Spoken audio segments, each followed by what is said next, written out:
Hey there everybody, Don Evans here from WatchReport.com, and today I'll be doing a review on the Ventus Mori diver in gunmetal. If you're not familiar with Ventus watches, it is a partnership with Elshan Tang. Elshan Tang is also the man behind Zelos watches and also one of the men behind Wilhelm watches. Man's got a lot of things going on these days. So this one is definitely one of the budget or more affordable watches. They ran a Kickstarter, I believe, last year with a brass version. I think they were $199. This is the stainless steel version. There is a blue dial, which is all stainless steel with blue dial and bezel. This is stainless steel with a gunmetal coating, and you get the vintage lume and markers on this one. $349 is the current price on the website. Now, on the website, this particular version does show sold out. That happens sometimes between the time it's sent to me and by the time I can actually get to the review and get it uploaded. Specs are exactly the same as the blue one, so if you are interested in this and this still is sold out and they don't get any more stock in, the blue one, like I said, as I know so far, the blue one is available. You're looking at a 41mm case, 48mm lug-to-lug, 12.5mm stick, not including the sapphire crystal, 20mm lug width, and a Seiko NH35 automatic movement. Now, it comes on the brown Horween leather strap that you see on it. Very much like the Zelos watches, there's a bunch of straps included. So this is the same Horween that you'll see on the Zelos Abyss 2, obviously smaller and a little more tapered, but same style of Horween, same type of strap. It also comes with this, what do I want to call this? It's like a leather-backed canvas style nylon strap. And it also comes with a silicone Tropic rubber strap. Now you do only get one buckle, so you are going to have to switch out the buckles. It's a simple spring pin, switch out the buckle type of deal.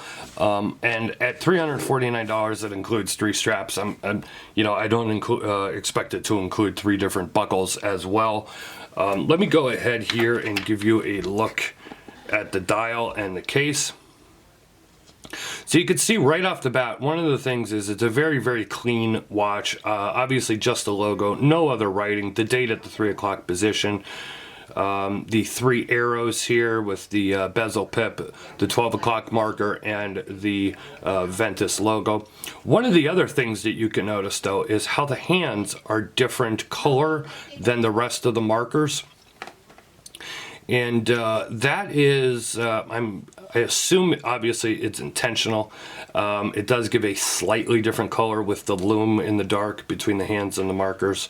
Not sure why they didn't match them, though. It does look looks a little off. The other thing, and this is not just me, this is people I see on social media since this watch has been released, even going back to the brass version. There are some people that complain that the hands are small. And when you do, I don't notice it all the time, but when you do take a look here, you could see that the hands, the length is basically okay. The hour hand could be a little bit longer, but the thing is that they're not very beefy at all, and it kind of looks disproportionate to the rest of the dial. Take a look at this case back here. You got a nice stamped case back, very similar to the style of case backs that Dan Henry watches do. It's a nice relief, deep relief case back here. This one, of course, of the diver helmet. I swear to God, when I'm trying to video record, nobody cares. We got phones ringing, people talking in the background. I apologize. But back to the diver helmet here. Speaking of diver helmets, if you like diver helmets and you want some cool photo props, or you just want to throw these on your mantle or something. Now this is a mini one. I got this on eBay. Obviously it's all patinaed and everything. There's also a much larger one here behind the camera that I can't fit in into frame here.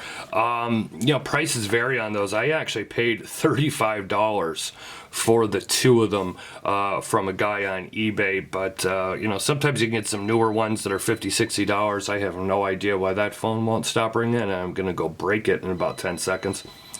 But anyways, 300 meters, water resistant, fingerprints all over the crystal.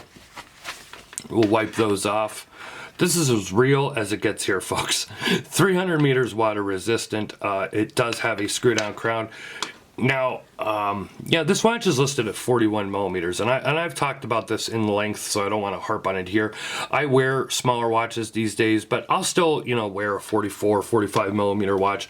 But I do like to wear like around a 42 millimeter. I have even worn 40 millimeters. I've worn a lot of 40 millimeter watches. This watch plays small, and when I say that it's 41 millimeters, it really feels like a 39 millimeter watch on the wrist. It's just the way it's just the way certain watches are built, and the way, you know, the lugs are, the way the case is. It's a very svelte watch. It's very I don't want to call it petite, because that would, you know, maybe sound feminine or whatever, but it just doesn't feel like a 41 millimeter watch to me. It wears smaller. It does have a 20 millimeter lug width. The strap does taper down. The crown is also very small. I wish the crown was larger. It's hard for me to get it and, you know, unscrew it to set the time or the date. It feels like a woman's crown to me, if I'm being perfectly honest, and I just wish that it had a chunkier style crown.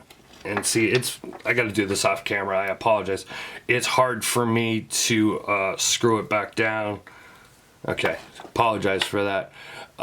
So I wish the crown was larger. I know it's a smaller watch, but so you do get the 3 straps. You get the sapphire crystal, a very nice deep relief stamped case back. It is a very clean looking watch. As I said, it does play on the small side, at least in my opinion. And the hands are a little bit small. There's no doubt about it. The hands are a little bit small for the dial. And I don't think they should be gigantic hands or super much, you know, like super thick compared to what they are right now. But I think, you know, neck size up, if you will, would have been a little more proportionate to the rest of the watch. And of course, it is a dive watch, and what you want in a dive watch, whether you're really diving with it or not, is you want to be able to see the time at a glance. I think really any watch you want to be able to see the time at a glance. And when you are wearing this on the wrist, it is a little bit difficult at times. Let me go ahead here and show it to you on my 7.5 wrist. 7.5 inch, 7.5 wrist. 7.5 inch wrist. We'd get it eventually here, people. In the meantime, follow us on social media. We're on Facebook, Twitter, and Instagram. Leave a like or a comment here on YouTube. Follow us here on YouTube. Hit that notification bell twice. That way you will never miss another upload.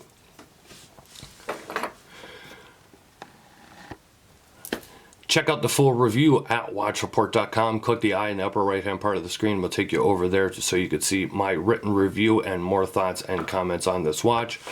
As I said, this is my 7.5 inch wrist. Well, of course it's mine. Whose the hell else would it be? Hand model. But there you could see where I'm at on the strap. So you got a lot of room left if you have a much smaller wrist than mine. And you still got, probably we're looking maybe just up to 7 3/4, 8 inches on the strap that ships with it for the leather one here. So there's a look on my 7.5 inch wrist. This has been a look at the Ventus Mori gunmetal diver. This has been Don Evans for watchreport.com. I'll see you guys on the next and hopefully much less interrupted video. Thank you very much.